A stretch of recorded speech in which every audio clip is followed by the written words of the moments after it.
Detail చూస్తే Vijayawada kidney racket పై హోంమంత్రి Vangalapudi Anitha serious అయ్యారు. కిడ్నీ రాకెట్ లో హస్తమున్న ఏ ఒక్కరిని విడిచిపెట్టకూడదని అధికారులకు ఆదేశించారు. కిడ్నీ రాకెట్ పై కఠిన చర్యలు తీసుకోవాలని గుంటూరు ఎస్పీ, కృష్ణా జిల్లా ఎస్పీ కలెక్టర్కు ఆదేశించారు. బాధితుడు మధుబాబుకి న్యాయం చేయాలని హోంమంత్రి అన్నారు.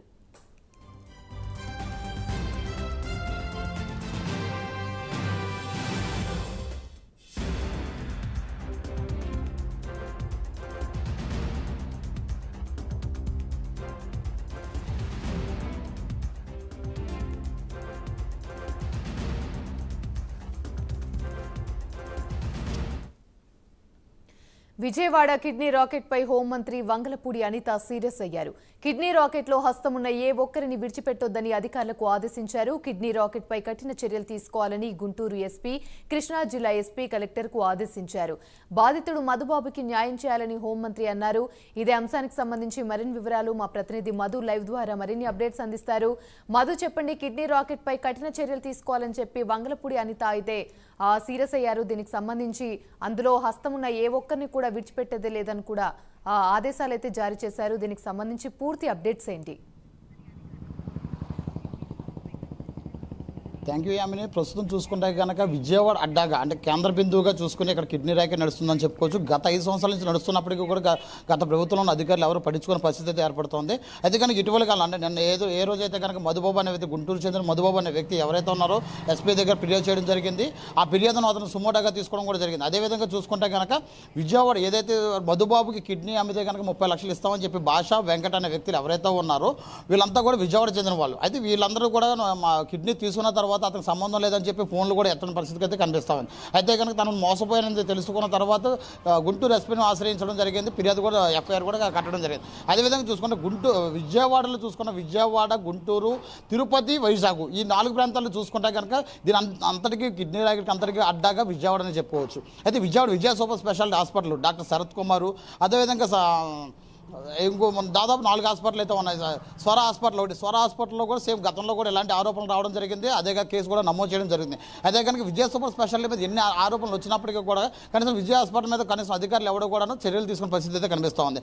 అయితే ఏదేమైనప్పటికీ కూడా ఇప్పుడు విజయవాడ కమిషనర్ కూడాను స్వర హాస్పిటల్ని అలాగే విజయ సూపర్ స్పెషాలిటీ హాస్పిటల్ను కూడాను విచారణ చేస్తూ ఉన్నారు. ఇప్పుడు మనం విజువల్స్ చూసుకోవచ్చు. అక్కడ ఆల్రెడీ పోలీసు డిపార్ట్మెంట్ వచ్చారు, వాళ్ళని విచారణ సాగిస్తూ ఉన్నారు. అయితే ఇది ఎక్కడి నుంచి తీగలాగితే డొంకలాగు కదులుద్దని సందంగా చూసుకుంటే కనుక ఫస్ట్ స్వర హాస్పిటల్లో కనుక ఇతను ట్రీట్మెంట్ చేయించుకున్నాడు.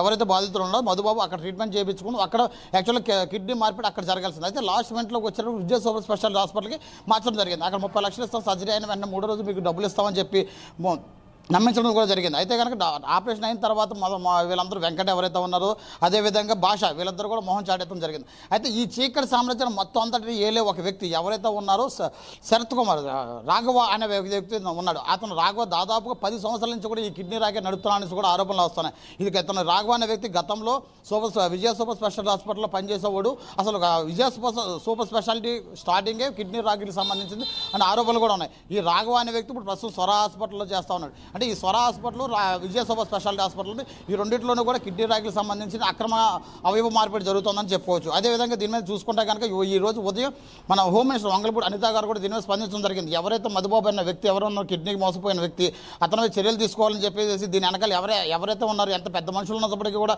వాళ్ళ మీద కఠిన చర్యలు తీసుకోవాలని చెప్పి గుంటూరు ఎస్పీకి అదేవిధంగా విజయవాడ సిపికి అదేవిధంగా కలెక్టర్లకు కూడా ఆదేశాలు జారీ చేయడం జరిగింది. అయితే కనుక ప్రస్తుతం అయితే కనుక పోలీసులు విచారణలో ఉన్నారు. అయితే దీని వెనక ఎవరెవరు ఉన్నారు అంటే రాఘవ్ ఉన్నాడా, లేకపోతే శరత్ కుమార్, డాక్టర్ శరత్ కుమార్ ఉన్నాడా, లేకపోతే అవినాష్ స్వర హాస్పిటల్లో ఎండి ఎవరైతే ఉన్నారో అవినాష్ ఉన్నాడు, వీళ్ళందరినీ కూడా విచారించడం జరుగుతూ ఉంది.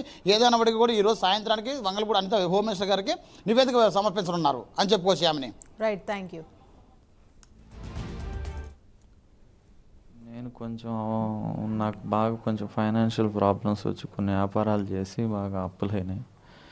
చేసేది ఏం లేక నేను ఆటో తోలుకుంటూ ఉంటున్నాను. ఇట్లా అప్పులు ఉన్నాయనని ఇట్లా ఆటోలో ఒక అతను పరిచయం అయితే మాట్లాడితే ఇట్లా ఫేస్బుక్లో కిడ్నీ ట్రాన్స్ప్లాంటేషన్ అని ఒక యాప్ ఉంది, ఒక ఐడి ఉంది. అందులో అప్రోచ్ అవుతే కిడ్నీ ఇస్తే ఒక అమౌంట్ ఇస్తారని చెప్పాను. నేనే ఫస్ట్ ఆ యాప్లో అప్రోచ్ అయ్యాను.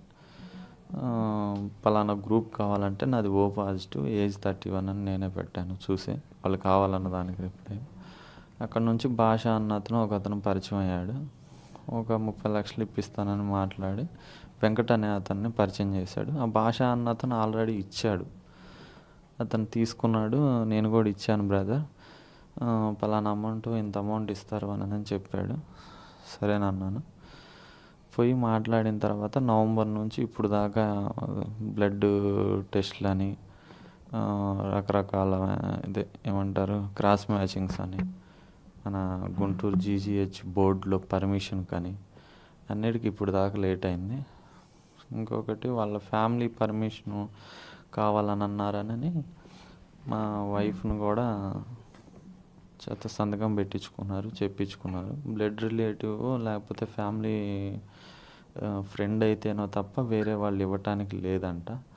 అందుకని నా ఆధార్ కార్డులు కానీ నా అడ్రస్లు మొత్తం వాళ్ళ అడ్రస్లకు మార్చుకొని నా కాడ ఇంకా మొత్తం అడ్రస్లు మార్చుకొని వాళ్ళ ఆపరేషన్ అయిపోయేదాకా ప్రతి నెల ఒక 10,000 5,000 అట్లా ఇచ్చుకుంటూ వచ్చారు.